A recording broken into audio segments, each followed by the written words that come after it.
Friends, ಹೇಗಿದ್ದೀರಾ?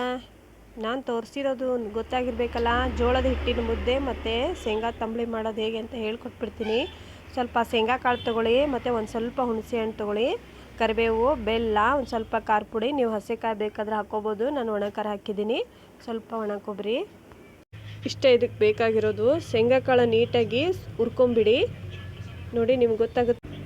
ಇವಾಗ ನಾನು ತೋರಿಸ್ತಿದ್ದೀನಲ್ಲ, ನಿಮಗೆ ಎಷ್ಟು ಬೇಕಾಗ್ತದೆ ತಂಬಳೆ ಅಷ್ಟು ಶೇಂಗಾ ಕಾಳು ತೊಗೊಳ್ಳಿ. ನಾನು ಒಂದು ಬಟ್ಲಕ್ಕೆ ಅರ್ಧ ಬಟ್ಲ ತೊಗೊಂಡಿದ್ದೀನಿ. ಮತ್ತು ಮುದ್ದೆ ಮಾಡೋಕ್ಕೆ ಜೋಳದ ಹಿಟ್ಟು ತೊಗೊಂಡಿದ್ದೀನಿ. ನೋಡಿ, ಇವಾಗ ಶೇಂಗಾ ಹುರ್ಕೊತಾ ಇದ್ದೀನಿ. ನೋಡಿ, ಈಗ ಇದಕ್ಕೆ ನೀವು ಖಾರ ಪುಡಿ, ತೊಳೆದಿಟ್ಕೊಂಡಿದ್ದಂಥ ಹುಣಸೆ ಹಣ್ಣು, ಕರಿಬೇವು, ಬೆಲ್ಲ, ಉಪ್ಪು, ನೋಡಿ ಒಣ ಕೊಬ್ಬರಿ, ಹಸೆಕಾಯಿ ಬೇಕಾದರೆ ಹಸೆಕಾಯಿ ಹಾಕ್ಕೊಳ್ಳಿ. ನಾನು ಒಣ ಖಾರ ಹಾಕಿದ್ದೀನಿ.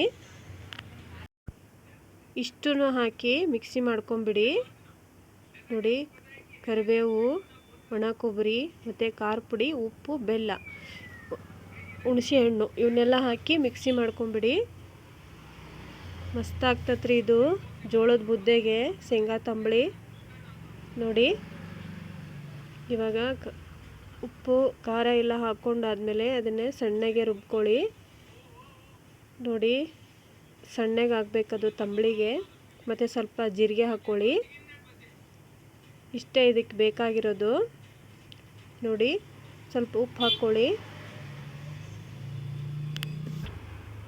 ಇದನ್ನು ನಾವೀಗ ಮಿಕ್ಸಿ ಮಾಡ್ಕೊಂಬಂದುಬಿಡೋಣ, ಉಪ್ಪು ಎಲ್ಲ ಹಾಕ್ಕೊಂಡು. ಇದು ಸಣ್ಣಗೆ ಆಗಬೇಕು ಫ್ರೆಂಡ್ಸ್, ತೀರಾ ದಪ್ಪ ರುಬ್ಕೋಬೇಡಿ, ಟೇಸ್ಟ್ ಆಗಲ್ಲ ತಂಬಳಿ. ನೋಡಿ, ಈ ಥರ ಮಾಡ್ಕೊಂಬಿಡಿ. ಸಣ್ಣಗೆ ಪೇಸ್ಟ್ ಮಾಡ್ಕೋಬೇಕು ನೀವು. ನೋಡಿ, ಇವಾಗ ತಂಬಳಿ ರೆಡಿ ಆಯಿತು. ಇದಕ್ಕೆ ಒಂದೇ ಒಂದು ಈರುಳ್ಳಿ ಹೆಚ್ಕೊಂಡು ಒಗ್ಗರಣೆ ಕೊಟ್ಕೋಬೋದು ನೀವು. ನಾನು ಒಗ್ಗರಣೆ ಕೊಟ್ಟು ತೋರಿಸ್ತೀನಿ ನೋಡಿ ಫ್ರೆಂಡ್ಸ್. ನೀವು ಬೇಡ ಅಂದರೆ ಹಾಗೆ ಊಟ ಮಾಡ್ಬೋದು. ಮಸ್ತ್ ಆಗ್ತದೆ ಫ್ರೆಂಡ್ಸ್. ಜಾಸ್ತಿ ಬಸ್ಸಾರು ಮಾಡ್ತಾರೆ ಮುದ್ದೆಗೆ. ನೋಡಿ, ಈ ತಂಬಳಿನೂ ಒಂದ್ಸಲ ಮಾಡ್ಕೊತೀನಿ, ಮಸ್ತ ಬರುತ್ತೆ. ನೋಡಿ, ಇವಾಗ ನಾನು ಒಂದು ಈರುಳ್ಳಿ ಹಾಕ್ಕೊಂಡು ಒಗ್ಗರಣೆ ಕೊಟ್ಕೊತಾ ಇದ್ದೀನಿ, ಸಾಸಿವೆ ಕಾಳು ಹಾಕಿ. ಮತ್ತೇನು ಹಾಕೋಕ್ಕೆ ಹೋಗ್ಬೇಡಿ, ಯಾಕಂದರೆ ಆವಾಗಲೇ ನೀವು ಮಿಕ್ಸಿ ಮಾಡ್ಕೊಂಡಾದ್ರೆ ಎಲ್ಲ ಹಾಕಿರ್ತೀರಿ. ಈಗ ಆ ಒಗ್ಗರಣೆನ ಇದಕ್ಕೆ ಹಾಕ್ಕೊಳ್ಳಿ. ನಿಮಗೆ ಒಗ್ಗರಣೆ ಬೇಡ ಅಂದರೆ ಸ್ಕಿಪ್ ಮಾಡಿ. ನೋಡಿ, ಇವಾಗ ತಂಬಳಿ ರೆಡಿ ಆಯಿತು. ನೋಡಿ ಯಾವ ಥರ ಶೇಂಗಾ ತಂಬಳಿ ರೆಡಿ ಆಯಿತು ಅಂತ. ಮಸ್ತ್ ಆಗ್ತೈತೆ ಫ್ರೆಂಡ್ಸ್, ಒಂದ್ಸಲ ಮಾಡಿ ನೋಡ್ರಿ. ಶೇಂಗಾ ತಂಬಳಿ ಮತ್ತು ಜೋಳದ ಹಿಟ್ಟಿನ ಮುದ್ದೆ. ನೋಡಿ, ಇವಾಗ ಶೇಂಗಾ ತಂಬಳಿ ರೆಡಿ ಆಯಿತು ಫ್ರೆಂಡ್ಸ್. ನೋಡಿ, ಇವಾಗ ನಾನು ಸೈಡಿಗೆ ಮುದ್ದೆ ಮಾಡೋಕ್ಕೆ ಹೆಸರು ಕಾಯಕ್ಕಿಟ್ಟಿದ್ದೆ, ಸ್ವಲ್ಪ ಉಪ್ಪು ಹಾಕಿ. ನೋಡಿ, ಇವಾಗ ಹೆಸರು ಕಾಯ್ತಿದ್ದು. ಹೆಸರು ಕಾಯ್ತು. ಇದಕ್ಕೆ ನೀವು ಆ ಜೋಳದ ಹಿಟ್ಟು ಕಲಸಿಟ್ಟಿರ್ತೀರಲ್ಲ, ಜೋಳದ ಹಿಟ್ಟು ಕಲಸಿಟ್ಕೊಂಡು ಹಾಕಿ ಫ್ರೆಂಡ್ಸ್. ಹಾಗೆ ಹಾಕಬೇಡಿ, ಯಾಕಂದರೆ ಗಂಟು ಆಗ್ತತಿ.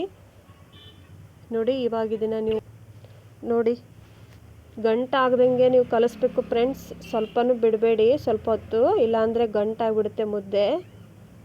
ನೋಡಿ, ಈ ಥರ ನೀವು ಲಾಸ್ಟಿಗೆ ಬೇಕಾದ್ರೆ ಸ್ವಲ್ಪ ಅಳಕಾದರೆ ಒಣ ಹಿಟ್ಟು ಹಾಕ್ಕೊಂಡು ಮತ್ತೆ ಕಲಿಸ್ಕೊಳ್ಳಿ. ನೋಡಿ, ಇದನ್ನು ನೀವು ಒಂದು 10-15 ನಿಮಿಷ ಬೇಯಕ್ಕೆ ಇಟ್ಬಿಡಿ.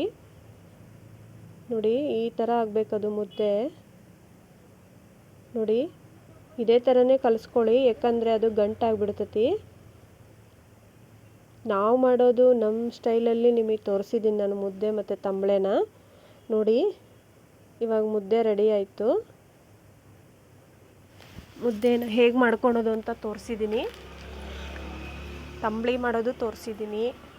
ಇವಾಗ ಎಲ್ಲ ಬಸ್ಸಾರು ಮುದ್ದೆ ಮಾಡ್ತಾರೆ. ನೋಡಿ, ಒಂದು ಸಲ ಶೇಂಗಾ ತಂಬಳಿ ಮತ್ತು ಜೋಳದ ಹಿಟ್ಟಿನ ಮುದ್ದಿನ ಒಂದು ಸಲ ಮಾಡ್ಕೊಂಡು ತಿನ್ನಿರಿ ಫ್ರೆಂಡ್ಸ್. ನಮ್ಮ ಹಳ್ಳಿ ಕಡೆ ನಾವು ಮಾಡೋದು ಜಾಸ್ತಿ ಶೇಂಗಾ ತಂಬಳಿ ಮತ್ತು ಮುದ್ದೆ. ಓಕೆ ಫ್ರೆಂಡ್ಸ್, ಮತ್ತೆ ಸಿಗ್ತೀನಿ. ಇಷ್ಟ ಆದರೆ ಲೈಕ್ ಮಾಡಿ.